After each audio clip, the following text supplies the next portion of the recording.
Last year যখন আমরা global super লিগে গিয়েছিলাম ওইভাবে আমাদের আসলে কেউ কাউন্ট করছিল না, বাট এবং ফার্স্ট দুইটা ম্যাচ হারার পর একটু ব্যাকফুটে ছিলাম, বাট ওইখান থেকে আসলে এরকম একটা স্টেজে আমরা চ্যাম্পিয়ন হতে পেরেছি, অবশ্যই আলহামদুলিল্লাহ।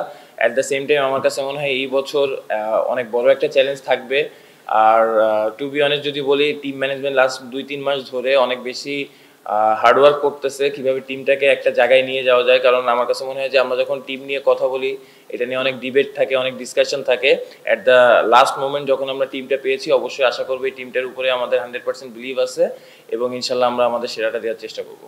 না, অবভিয়াসলি যেটা বললাম যে দেখেন, আমরা টিম হওয়ার আগে অনেক এটা নিয়ে ডিসকাশন থাকে, অনেক ডিবেট থাকে, বাট লাস্ট মোমেন্টে যখন টিমটা যেটাই আসবে, 15 মেম্বার 14 মেম্বার যেটা এসেছে, আমার কাছে মনে হয় প্রতিটা টিম মেম্বারই বিলিভ করবে। বিলিভটা ইম্পর্টেন্ট এবং আমার কাছে মনে হয় যে আমরা আমাদের সেরাটা দিতে পারলে অবশ্যই ভালো কিছু হবে। না দেখেন, আমার কাছে মনে হয় যে টু বি অনেস্ট যদি বলি, বাংলাদেশ ক্রিকেট আমরা একটা টাফ টাইম পার করতেছি। তো আমার কাছে মনে হয় যে last year Rangpur Riders globally champion হয়েছে, এটা বাংলাদেশ ক্রিকেটের জন্য একটা বড় অধ্যায়।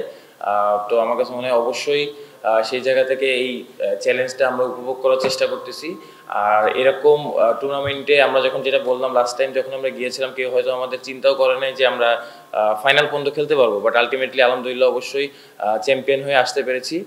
অবশ্যই সেই জায়গা থেকে এবার চ্যাম্পিয়ন টিম হিসেবে আমরা যাব, একটা চ্যালেঞ্জ থাকবে, বাট সবাই মনে হয় এই চ্যালেঞ্জটা উপভোগ করার চেষ্টা করছে। আমার কাছে যেটা মনে হয় যে আমরা বোর্ডের কাছে আমরা একটাই অনুমতি চেয়েছিলাম, বিকজ আমাদের এখানে অনেক লজিস্টিক্যাল সাপোর্ট লাগে এবং প্রিপারেশনের জন্য অনেক টাইম লাগে। আপনারা জানেন যে এয়ার টিকেটস এবং travelling to the Caribbean is always difficult. So ওভাবে করে আমরা একটা জিনিস জানতে চাই, ন্যাশনাল সাইডে কে থাকতে পারে না কে না থাকতে পারে। আমরা ওভাবে করে এনওসি অ্যাপ্লাই করেছিলাম। যারা এখন ন্যাশনাল সাইডে চলে গিয়েছে, সিরাজ, শামীম পাটোয়ারি, নাইম শেখ, ওদেরও এনওসি আমরা অ্যাপ্লাই করেছিলাম এবং ওদের এনওসি দেওয়াও হয়েছিল, কিন্তু ওরা যেহেতু ন্যাশনাল জন্য চলে যেতে হয়েছে। দেখেন, end of the day Rangpur riders global স্টেজে বাংলাদেশকে রিপ্রেজেন্ট করতে যাচ্ছে, but nothing comes first than the nation. আমার কাছে মনে হয় যে নেশন ইজ ইম্পর্টেন্ট। আমাদের টিমের কোনো প্লেয়ারকে যদি জাতীয় দলে দরকার পড়ে, তাহলে they are most welcome to live and play for the national side. Yes, we are representing Bangladesh, কিন্তু বাংলাদেশ যখন ইন্টারন্যাশনাল ক্রিকেট খেলবে, আমাদেরও প্রায়োরিটি বাংলাদেশের ন্যাশনাল টিম এবং সেটাতেই আমরা ফোকাস করবো। না, অবশ্যই যেটা বললাম, দেখেন লাস্ট ইয়ারও যখন গিয়েছি অনেক কম্পিটিটিভ টুর্নামেন্ট ছিল, চ্যালেঞ্জ ছিল, এবং যেটা বললাম যে বাংলাদেশকে রিপ্রেজেন্ট করছি আমরা, চ্যাম্পিয়ন হওয়ার পর হয়তো ওইখানে কিন্তু বাংলাদেশ নিয়ে কথা হচ্ছিল। তো বাংলাদেশ ক্রিকেট একটা টাফ টাইম পার করতেছে, বাট লাস্ট ইয়ার যেটা ছিল অবশ্যই একটা ভালো অধ্যায় ছিল বাংলাদেশ ক্রিকেটের জন্য।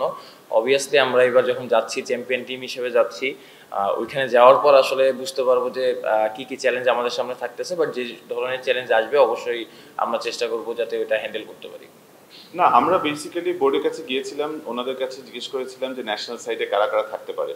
এখন অবভিয়াসলি আপনারা যদি সোহান বা সৌম্যর পারফরমেন্স দেখে থাকেন লাস্ট ফিউ ইয়ার্সে, তাহলে obviously they are in contention. So আমরা তো সবসময় চাইবো সবচেয়ে ভালো স্কোয়াড নিয়ে যেতে। আমরা চাইবো যে রিশাদও আমাদের স্কোয়াডে থাকুক, সোহানও স্কোয়াডে থাকুক, কিন্তু আমরা এরকম কোনো স্পেশাল রিকোয়েস্ট কারোর জন্য করিনি।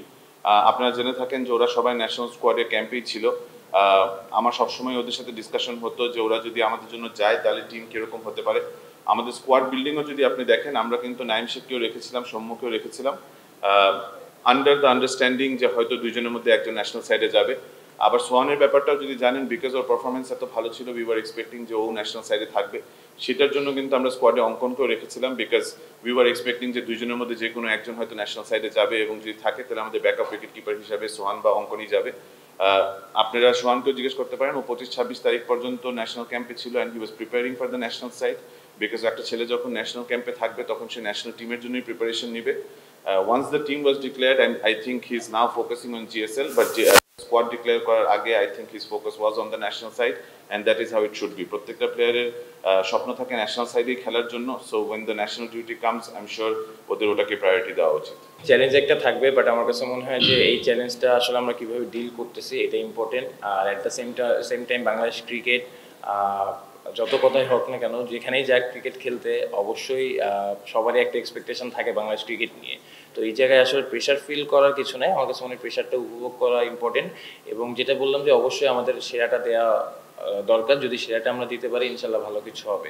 আর অবশ্যই আমার কাছে মনে হয় যে লাস্ট ইয়ারও সাইফ ফাইনালে বোলিং করেছে, আমার ওর উপর অনেক বেশি বিশ্বাস বোলিং নিয়ে।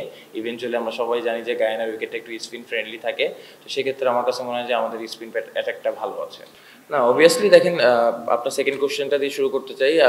সানিয়ান ভাই যেটা বললো যে লাস্ট 1 মাস ধরে হয়তো আমি ন্যাশনাল টিমের প্র্যাকটিসের ভিতরে ছিলাম, তো জিএসএল এর এই টিমটা নিয়ে আমার সাথে কমিউনিকেট হচ্ছে, বাট আসলে ইভেনচুয়ালি আমার ফোকাসটা পুরোটাই ন্যাশনাল টিম সাইড ছিল, যেহেতু আমি ন্যাশনাল টিমের প্র্যাকটিস সেশনে ছিলাম এবং হোয়াইট বল প্র্যাকটিস করতেছিলাম।